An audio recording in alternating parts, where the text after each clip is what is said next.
The back is one of the fundamental muscle groups for an athletic looking physique. It gives the body shape and structure, and aids in the quintessential V-taper look that many people are striving for when they first start their fitness journey. The pull-up is an extremely effective movement for building a big back, and for this reason should be a fundamental part of your exercise routine. For it to be an effective movement, it must be performed with correct technique, inside a rep range that challenges you specifically. If you're struggling to get your first pull-up, I highly recommend regressing to the bodyweight row. Working on improving this movement will build many of the same muscles utilised for the pull-up, and being consistent with it over time will be a huge asset in achieving that first rep. Once rows become easy, a great progression is the band-assisted pull-up. This might be all you need to unlock your first pull-up and start progressing to higher reps and even weighted pull-ups further down the road. Once you can do your first pull-up, place a large focus on perfecting the form, as this will reduce the risk of injury and allow you to target the desired muscle group more effectively. Keep your body in a hollow position.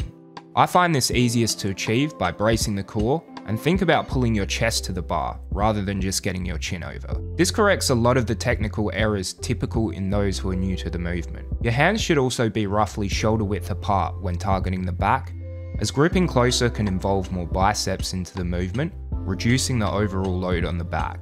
Gripping too far apart reduces the range of motion and can cause elbow and wrist pain further down the line. Some mistakes to watch out for are improper range of motion or cheat reps. This is common when the difficulty of the movement exceeds your capabilities, or when you're involving ego and going beyond your rep range capabilities. Get close to muscle failure without compromising quality, as this is the best approach to growth. Slow the movement down and focus on feeling the contraction each rep. It is proximity to failure that drives muscle growth, not keeping 20 repetitions and risking injury in the process.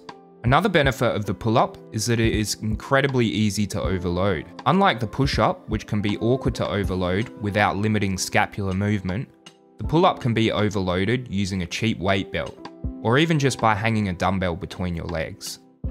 Keep in mind that overloading applies additional strain on the joints and ligaments, so increase weight incrementally, and still place a large focus on perfecting your form and performing quality reps rather than going for quantity.